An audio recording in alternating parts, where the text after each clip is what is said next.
Good afternoon. Thank you all for joining us today. Today is another really strong step forward in our response for COVID here in San Diego County. A number of good news items for San Diego County. We are moving into the orange tier effective tomorrow, which again, when you think about where we've been from regional stay-at-home to purple to red to now moving into orange, you can see the positive direction and trajectory we're on. Because of the presence of the vaccine. And so that should be very encouraging, not just for those businesses that have been impacted, but for all San Diegans who are seeing us work our way out of this pandemic in a positive direction.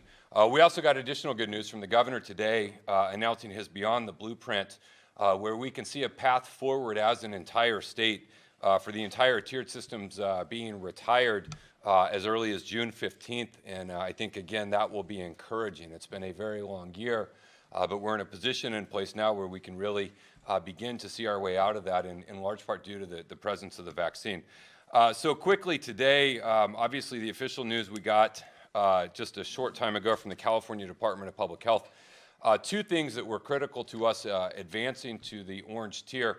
The first was the state hit the 4 million vaccines in that HPI quartile 1, which is what triggered the revisions to the case system in the blueprint.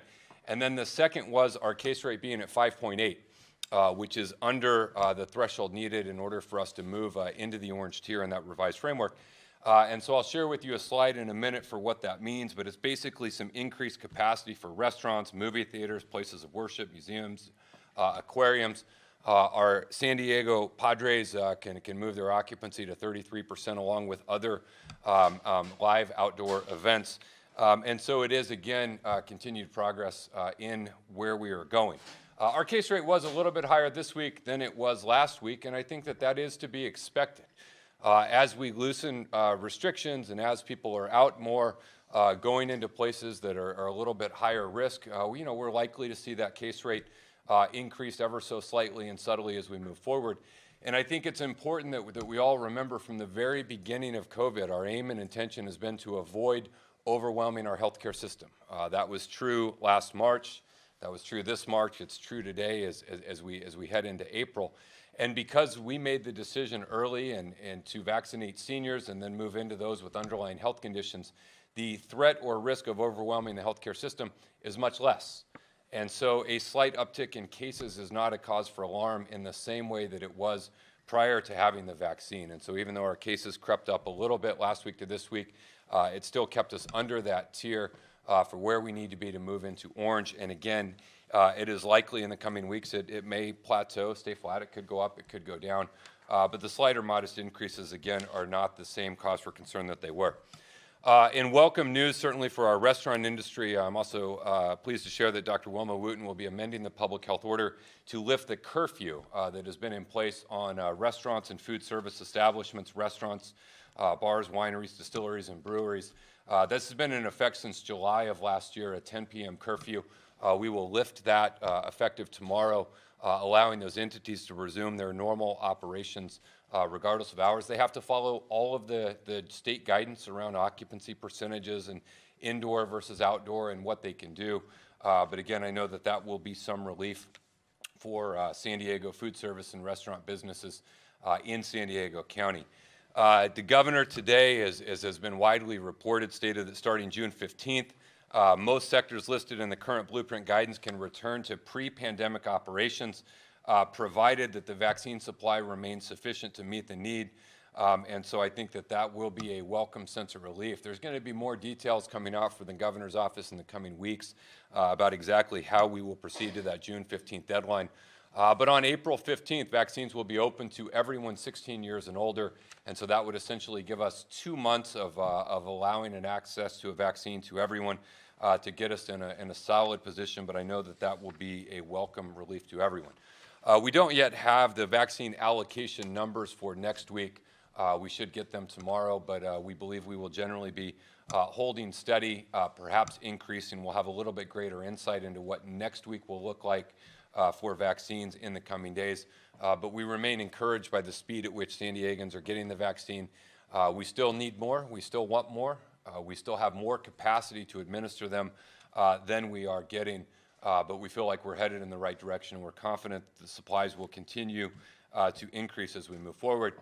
And then finally, before I get into the slide on the orange tier and what it means, we just want to reiterate the virus is still active. It is still present in our community.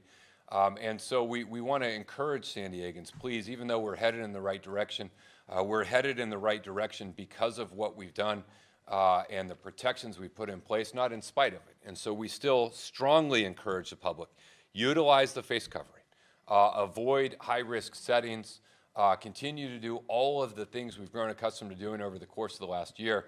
It is not going to last forever, but there is, I think, a testament to the resiliency of San Diego and everything that we've done over the course of the last year. And we want to continue to move forward and be a model and an example and continue to work, again, with that vigilance to recognize COVID is out there. It still has the ability to spread, and so we're encouraged, we're excited about where we're headed, the direction, the trajectory, moving to orange, looking ahead to what's coming at June, the lifting of the curfew on restaurants. But again, let's ensure we continue to do this responsibly and safely. Wear your mask, physically distance, wash your hands, and most importantly, when you have the opportunity and it's your turn, get vaccinated. I'll be eligible for the vaccine on April 15th, and I'm looking forward to looking for an appointment at some point after April 15th when it's my turn. If it's your turn now and you're in the tiers, please go to the website, check your pharmacy, talk to your healthcare folks, see if you can get an appointment to get vaccinated. The more people we get vaccinated, the quicker, the sooner, the less fuel there is for the fire of COVID, and the quicker we can safely work our way out of this. With that, let's pull up our one chart for today, and then we'll hear from Supervisor Vargas. Dr. Wooten and Dr. Shaw are both here as well for questions. These are the primary changes from the red tier. Restaurants can now operate indoors at 50% occupancy, 200-person max. Movie theaters, again, indoors at 50%, 200-person max. Places of worship indoors at 50%. Zoos, museums, aquariums indoors at 50%. Gyms can move to 25% indoors, and indoor pools are fine to open. Breweries and wineries can go 25% indoor with a 100-person max. Family entertainment centers, they're indoors at 25%. Bars that do not have meal service can resume activities outdoors. Live events can move outdoors to 33%. That is not just our Padres. That includes live event outdoors, but obviously I know a lot of Padre fans will be excited about that. Amusement parks at 25%, and retail has no capacity limits. In addition to that, the state has put out some guidance around indoor live events and social gatherings that will go into effect on April 15th. So we have about 10 days until that goes into effect, and we'll be posting that guidance.